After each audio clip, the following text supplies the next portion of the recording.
एक समय की बात है, एक छोटे से पहाड़ी गांव के पास एक पुरानी जर्जरित बस चलती थी, जिसे लोग भूतिया बस कहते थे।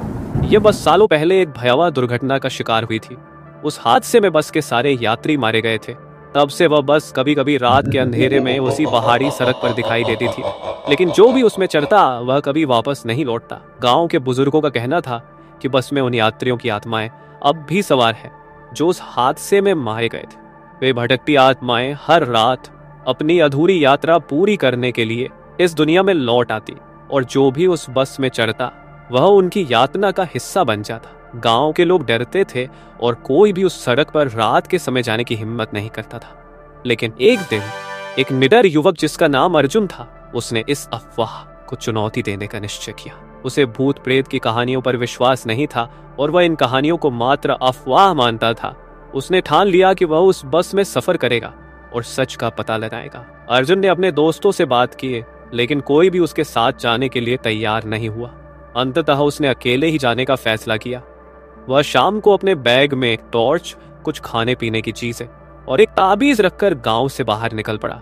उसकी मंजिल थी वही पहाड़ी सड़क जहां भूतिया बस दिखाई देती। रात के अंधेरे में जब पूरी सड़क सुनसान हो गई, अर्जुन उस जगह पहुंच गया जहां से लोगों ने बस को आखिरी बार देखा था। ठंडी हवा चल रही थी और माहौल में एक अजीब सी घुटन महसूस हो रही थी। अर्जुन ने टॉर्च जलाकर चारों तरफ देखा, लेकिन उसे कुछ असामान्य नहीं लगा। उसने थोड़ी देर वहीं रुककर इंतजार किया, लेकिन कुछ नहीं हुआ। जैसे ही वह वापस जाने का सोच ही रहा था, अचानक सड़क के कोने से दूर धुंधलके में कुछ चमकने लगा। अर्जुन ने देखा कि एक पुरानी जर्जरित बस धीरे धीरे उसकी ओर आ रही थी। बस की खिड़कियों से हल्की पीली रोशनी झलक रही थी और अंदर से किसी के बोलने की धीमी आवाजें आई थी। उसकी हिम्मत बढ़ी और उसने निश्चय किया कि वह बस में चढ़ेगा, चाहे कुछ भी हो। बस आकर उसके पास रुकी, दरवाजा अपने आप खुल गया और बिना किसी ड्राइवर के बस जैसे उसे बुला रही थी। अर्जुन ने बिना हिचकिचाए बस में कदम रखा। अंदर का दृश्य बहुत अजीब था। बस में बैठे सभी यात्री अजीब ढंग से चुपचाप बैठे हुए थे। उनकी आंखें खाली और ठंडी थी। जैसे ही अर्जुन ने एक सीट पर बैठने की कोशिश की, उसने महसूस किया कि उसके चारों ओर का माहौल बदलने लगा है। ठंडक बढ़ती जा रही थी और उसका दिल तेजी से धड़कने लगा। अचानक एक बुजुर्ग यात्री ने उसकी ओर घूरते हुए कहा, तुमने बड़ी गलती की है बेटा, यह बस तुम्हें वापस नहीं जाने देगी। अर्जुन का दिल धड़कना बंद हो गया। वह समझ गया कि यह कोई साधारण बस नहीं थी। तभी बस की रफ्तार बढ़ गई और वह एक सफर पर निकल पड़ी। अर्जुन ने खिड़की से बाहर झांका, लेकिन सड़क और पेड़ गायब हो चुके थे। चारों ओर बस घना अंधकार और धुंध ही धुंध थी। बस के यात्रियों के चेहरे अब बदलने लगे थे। उनकी आंखों से खून टपकने लगा और उनके होंठ नीले हो गए। अर्जुन ने डर से अपने ताबीज को कसकर पकड़ लिया और मन ही मन प्रार्थना करने लगा। तभी एक जोरदार चीख सुनाई दी और वह चीख बस के हर कोने में गूंजने लगी।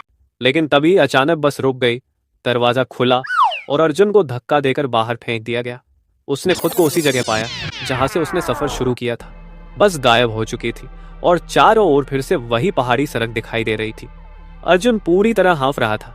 उसके शरीर से पसीना बह रहा था और उसकी आंखों में डर साफ झलक रहा था। वह किसी तरह गांव वापस पहुंचा और उसने गांव वालों को अपनी आप बीती सुनाई। गांव के लोग उसकी कहानी सुनकर हक्के बक्के रह गए।